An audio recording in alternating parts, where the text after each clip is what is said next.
By April 1865, the American Civil War was essentially over. The Confederacy was collapsing. We had surrendered.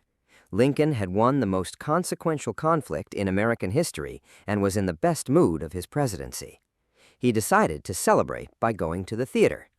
Ford's Theater in Washington, April 14, 1865. A comedy called Our American Cousin. Lincoln's personal bodyguard that evening was a man named John Frederick Parker. Parker had a record. He had been brought before a disciplinary board multiple times for drinking on duty, sleeping on duty, and visiting a brothel while he was supposed to be guarding someone. He was assigned to guard the president anyway. That evening, Parker left his post outside Lincoln's private box to go watch the play from a better seat. Then he left the theater entirely to get a drink at a nearby tavern. The door to Lincoln's box was left unguarded. Now, John Wilkes Booth. Booth was a famous actor, one of the most celebrated performers in America. He was also a fanatical Confederate sympathizer who had been planning to do something about Abraham Lincoln for months. His original plan wasn't assassination, it was kidnapping. Booth had assembled a small conspiracy of Confederate sympathizers with a plan to kidnap Lincoln, smuggle him to Richmond, and use him as a bargaining chip to force the release of Confederate prisoners of war. The plan fell apart multiple times. The war ended before it could be executed. So Booth changed the plan.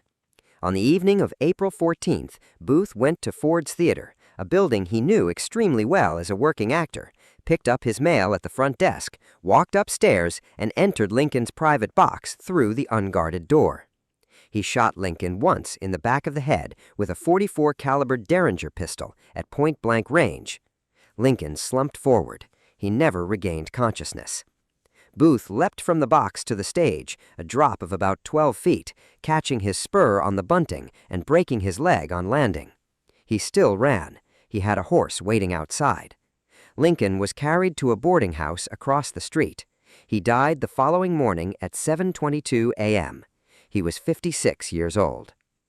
Booth was hunted for 12 days. He was found hiding in a tobacco barn in Virginia. The barn was set on fire. Booth was shot, whether by a soldier or by his own hand is still debated, and died on the barn's porch. Now, who ordered it? This is where it gets complicated. Booth acted largely on his own fanatical conviction, but he was not entirely alone. His conspiracy included several co-conspirators who simultaneously attacked Secretary of State William Seward, stabbing him multiple times in his bedroom on the same night, and were supposed to kill Vice President Andrew Johnson. That attacker lost his nerve. The Confederate government's direct involvement has never been definitively proven. Jefferson Davis denied ordering the assassination. Most historians believe Booth was a true believer acting on his own ideology rather than on explicit orders. But the coordination of simultaneous attacks on multiple senior government officials suggests planning beyond one man's impulse. Why did Booth do it?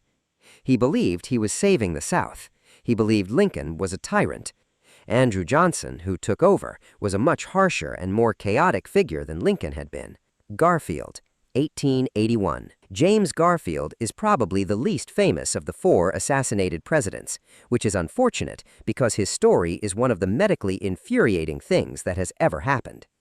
Garfield had been president for approximately 4 months when Charles J. Guiteau shot him twice at a Washington train station on July 2, 1881.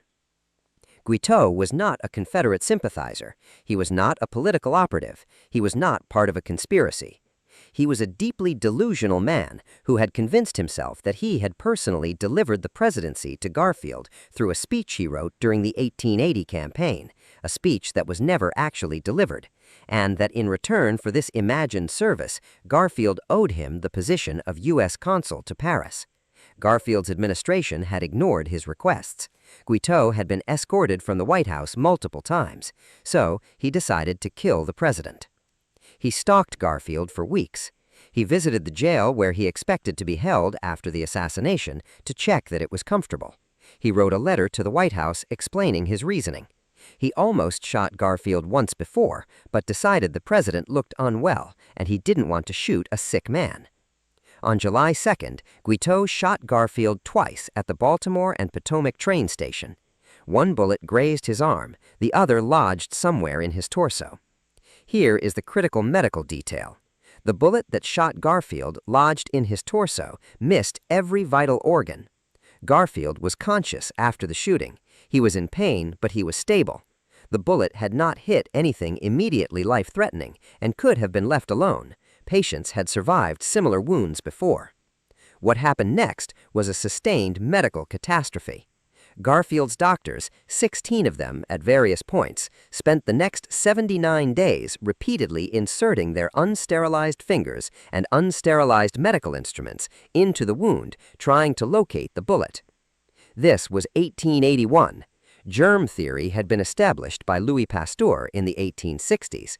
Joseph Lister had been promoting antiseptic surgical techniques since 1867. The information was available. Most American doctors at the time simply did not believe it. Alexander Graham Bell, yes, the telephone Alexander Graham Bell, actually invented an early metal detector specifically to try to find the bullet in Garfield's body. It kept giving false readings because Garfield was lying on a metal spring mattress. Nobody thought to move him off the metal spring mattress. Garfield's wound, which had been approximately 4 inches deep when he was shot, became a 20-inch infected channel through his body as a result of repeated unsterile probing. He developed blood poisoning, then sepsis, then abscesses throughout his body. He died on September 19, 1881, weighing just 130 pounds, having lost 80 pounds in 79 days. The bullet that shot him was found during the autopsy in a completely different location than where the doctors had been searching. It had not moved. The doctors had simply been wrong about where it was for 79 days. Guiteau, at his trial, argued not entirely incorrectly that the doctors had killed him, not him. The jury did not find this persuasive. He was hanged in 1882. McKinley, 1901. William McKinley was the third president to be assassinated, and the circumstances of his death involved a combination of bad luck, worse security, and a wound that was survivable right until it wasn't. McKinley was attending the Pan American Exposition in Buffalo, New York, on September 6, 1901. He was doing a public receiving line, shaking hands with ordinary citizens in the Temple of Music. Leon Czolgosz was in that line. Czolgosz was a 28-year-old factory worker and self-described anarchist who had been radicalized after hearing a speech by the anarchist activist Emma Goldman. He had attempted to join an anarchist organization and been rejected because he seemed too unstable, even by the standards of people who were already planning to overthrow the government. He wrapped his right hand in a white handkerchief as if it were injured. Inside the handkerchief was a .32 caliber revolver. When Czolgosz reached McKinley, he shot him twice in rapid succession. One bullet was deflected by a button, the other entered McKinley's stomach. McKinley was rushed to a small emergency medical facility at the exposition grounds. The operating surgeon was not McKinley's regular physician. He was a gynecologist. The best available lights were electric, and when the electric lights were deemed insufficient, someone suggested using a pan to reflect sunlight. The sun was going down. One bullet was found and removed. The other could not be located. The wound was cleaned and closed. McKinley appeared to recover initially. He ate solid food. His doctors issued optimistic public statements. On September 13th, he deteriorated suddenly. He died on September 14th. He was 58 years old. Czolgosz was arrested at the scene. He was tried, convicted, and executed by electric chair 45 days after McKinley's death. John F. Kennedy's assassination is the most documented, most analyzed, most argued over event in modern American history. November 22, 1963, Dallas, Texas. Kennedy was riding in an open motorcade through Dealey Plaza. His wife, Jacqueline, was beside him. Texas Governor John Connally was in the front seat. 3 shots were fired. The first missed or wounded Connally. The second struck Kennedy in the throat and back. The third struck Kennedy in the head. Kennedy was pronounced dead at Parkland Memorial Hospital at 1 p.m. He was 46 years old. Lee Harvey Oswald was arrested approximately 80 minutes after the assassination in a movie theater, having also shot and killed a Dallas police officer named J.D. Tippit during his flight. Oswald had an extraordinary background for someone who was allegedly just a lone gunman. He had defected to the Soviet Union in 1959. He had lived there for nearly 3 years. He had returned to the United States in 1962 with a Soviet wife and had faced virtually no serious scrutiny from American intelligence services upon his return. He had attempted to assassinate a far-right retired general named Edwin Walker in April 1963, 8 months before Dallas, and had not been caught. He had been involved with a pro-Castro organization in New Orleans. He had visited the Soviet and Cuban embassies in Mexico City just weeks before the assassination.